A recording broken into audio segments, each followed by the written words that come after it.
بسم اللہ الرحمن الرحیم۔ حضرت علی علیہ السلام کے فیصلے۔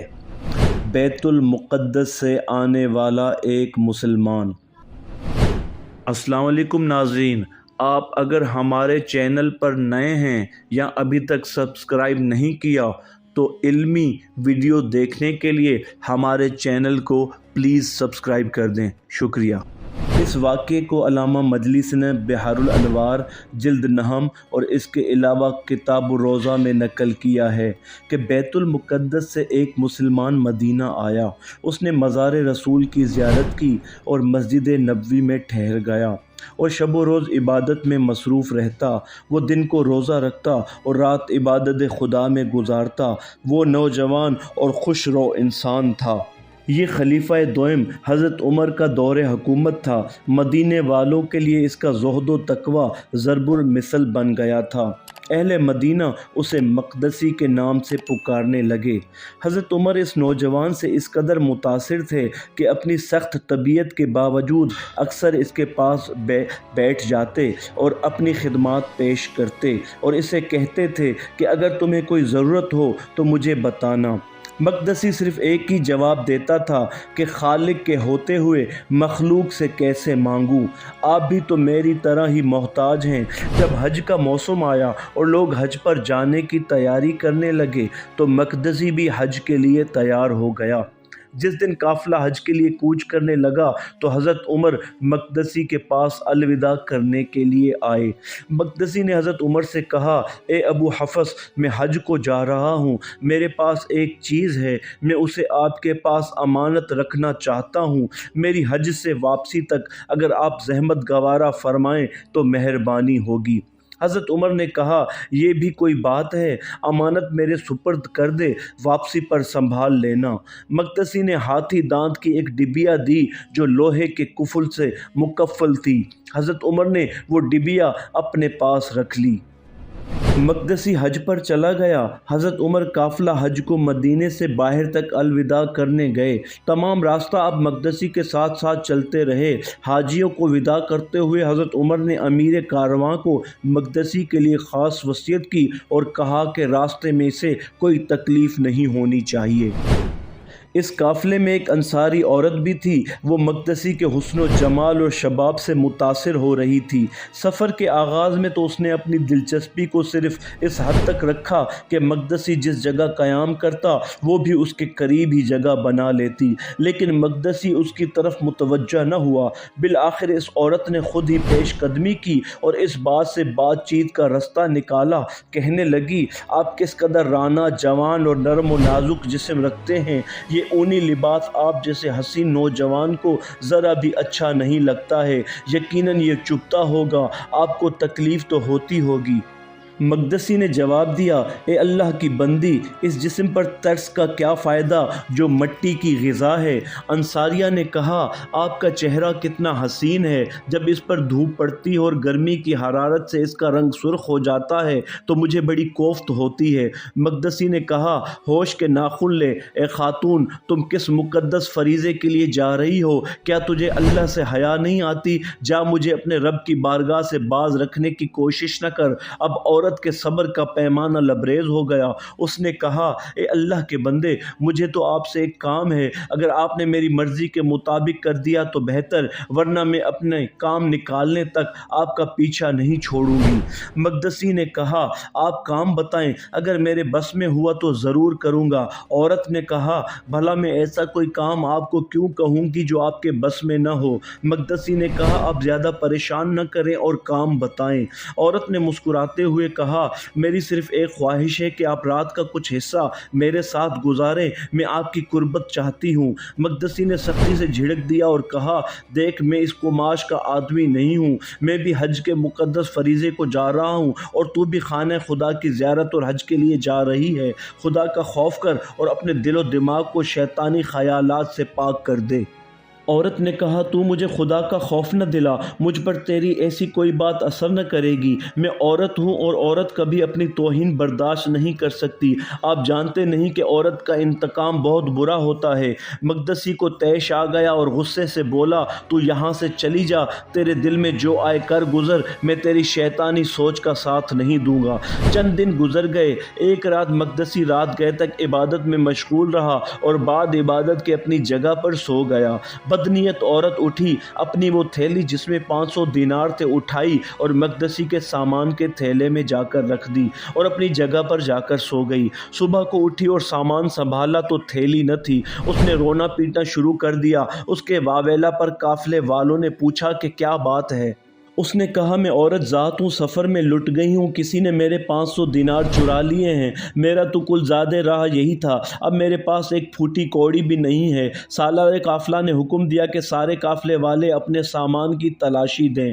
پورے قافلے کا سامان دیکھ لیا گیا مگر کسی کے پاس سے اس عورت کے 500 دینار برآمد نہ ہوئے۔ سالار نے کہا اے عورت، پورے قافلے کا سامان دیکھ چکے ہیں لیکن تیری تھیلی کسی کے پاس سے نہیں ملی، البتہ مقدسی پر چونکہ اس قسم کا شبہ کرنا بھی میں گناہ سمجھتا ہوں اس لیے ہم نے اس کی تلاشی نہیں لی۔ عورت نے کہا یہ درست ہے کہ وہ مقدسی ہے لیکن جہاں تمام قافلے والوں کی تلاشی لی گئی ہے تو اس کی تلاشی لینے میں کیا حرج ہے؟ ممکن ہے اس کا ظاہر کچھ ہو اور باطن کچھ ہو۔ یہ مدینے کے باہر کا آدمی ہے، کون جانتا ہے کہ اس کے سابقہ اعمال کیا تھے؟ کچھ دوسرے لوگوں نے بھی عورت کی تائید کی۔ سالار قافلہ مقدسی کے پاس آیا، مقدسی نماز فجر کے بعد سو رہا تھا۔ سالار قافلہ نے اسے جگایا اور تمام واقعہ اس کو سنایا اور اس سے تلاشی کی اجازت مانگی۔ مقدسی اپنے ضمیر سے مطمئن اور بے فکر تھا، اسے کیا خبر تھی کہ اسے اعمال صالحہ کی سزا ملنے والی ہے۔ اس نے سالار قافلہ سے کہا جب آپ نے تمام قافلے والوں کی تلاشی لی ہے تو مجھے ان سے الگ رکھنا انصاف کے خلاف ہے۔ آپ نے جس طرح دوسروں کی تلاشی لی ہے میری بھی لیں، مجھے کوئی اعتراض نہ ہوگا۔ چنانچہ سالار قافلہ نے مقدسی کے سامان کی تلاشی لینے کے لیے اس کے تھیلے کو الٹایا تو اس عورت کے دیناروں والی تھیلی باہر آ گئی۔ وہ بھی پاس ہی کھڑی دیکھ رہی تھی، اپنی تھیلی کو دیکھ کر جھپٹی اور کہنے لگی یہی میری تھیلی ہے، دیکھا میں نہ کہتی تھی اس کی نمازوں روزوں پر نہ جائیں، اندر سے یہ کچھ اور معلوم ہوتا ہے۔ اب کیا تھا، پورا قافلہ اس پر جھپٹ پڑا، کوئی لاتوں سے مار رہا تھا اور کوئی ہاتھوں سے اس کی خبر لے رہا تھا۔ سارے قافلے والے وحشیوں کی طرح اس پر ٹوٹ پڑے تھے۔ جب مار مار کر سب تھک گئے تو اسے زنجیر پہنا دیے کہ حج سے واپسی کے بعد اس کو مدینہ لے جائیں گے اور خلیفہ کو بتائیں گے کہ جس کی آپ نے وصیت کی تھی اس کی کرتوت یہ ہے۔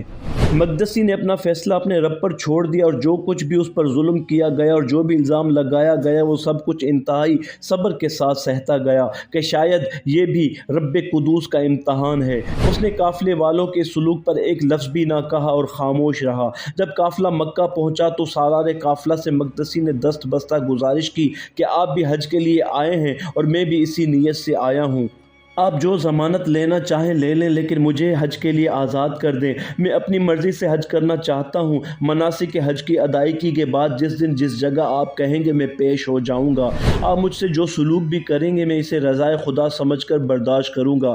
جس طرح پہلے آپ لوگوں کے اس ناروا سلوک پر کوئی شکوہ نہیں کیا پھر بھی نہیں کروں گا۔ قافلے والے دو حصوں میں بٹ گئے، کچھ کہتے تھے بھاگ جانا چاہتا ہے پھر یہ ہاتھ نہیں آئے گا، اور کچھ کہتے تھے نہیں معلوم اس نے چوری کیوں کی ہے، ایسا تو نہیں لگتا جو کہہ رہا ہے کہ وہ وعدہ پورا کرے گا۔ بالآخر اس بات پر سب کا اتفاق ہو گیا کہ اسے حج کے لیے آزاد کر دیا جائے۔ اگر آ گیا تو اسے حضرت عمر کے پاس لے جائیں گے اور اگر بھاگ گیا تو سارا معاملہ جا کر بتا دیں گے۔ ایک اجنبی شخص کی خاطر حضرت عمر ہم سب کی بات کو مسترد تو کریں گے نہیں کیونکہ وہ ہم سب کو جانتے ہیں۔ اس فیصلے کے بعد ان لوگوں نے مقدسی کو چھوڑ دیا اور اسے کہہ دیا کہ حج سے فراغت کے بعد فلاں دن فلاں جگہ ہمارے پاس آ جانا۔ مقدسی نے ان کا شکریہ ادا کیا اور ان سے رخصت ہو گیا۔ مناسک حج کے بعد وہ ان کے بتائے ہوئے مقام پر واپس آ گیا۔ تمام قافلے والے اس کی دیانت سے متاثر ہوئے اور فیصلہ کیا کہ اب اسے پابا زنجیر کرنے کی ضرورت نہیں ہے، اگر اسے بھاگنا ہوتا تو بھاگ گیا ہوتا۔ چنانچہ قافلے والوں نے اسے پابند سلاسل نہ کیا اور قافلہ مدینہ کی جانب گامزن ہو گیا۔ عورت کے پاس زاد راہ ختم ہو گیا تھا، دوران سفر وہ قافلہ سے پیچھے رہ گئی اور زاد راہ کی خاطر ایک بستی میں گئی۔ بستی سے باہر اسے ایک گڈریا ملا، عورت نے اس سے کچھ مانگا۔ گڈریے نے کہا میرے پاس دینے دینے کو تو بہت کچھ ہے، میں تجھے دے دوں گا، لیکن بدلے میں مجھے کیا ملے گا؟ عورت نے کہا تجھے اللہ کی طرف سے جزا ملے گی، میں مسافر ہوں، قافلے والوں کے پاس بھی اپنی اپنی ضرورت سے زائد نہیں ہے، ورنہ میں تجھ سے سوال نہ کرتی اور قافلے سے بچھڑ کر ادھر کا رخ نہ کرتی۔ گڈریے نے کہا اللہ تو ثواب قیامت میں دے گا، مجھے تو اس وقت کچھ چاہیے۔ عورت نے کہا اگر میرے پاس کچھ دینے کو ہوتا تو ادھر کا رخ کیوں کرتی؟ گڈریے نے کہا میں تم سے ایسی چیز کا مطالبہ تو نہیں کر رہا ہوں جو تیرے پاس نہیں ہے، میں تجھ سے وہ چیز مانگ رہا ہوں جو تیرے پاس ہے، اور مجھے کچھ دینے سے اس میں کمی بھی نہیں آئے گی۔ تو میری ضرورت پوری کر دے، میں تیری ضرورت پوری کر دوں گا۔ عورت نے جب دیکھا کہ اب کوئی چارہ نہیں ہے تو اس نے گڈریے سے حامی بھر لی اور وہیں ٹیلے کی اوٹ میں گڈریے کا مطالبہ پورا کر دیا، اور گڈریے سے زیادہ راہ لے کر پھر قافلے والوں کے ساتھ آ ملی۔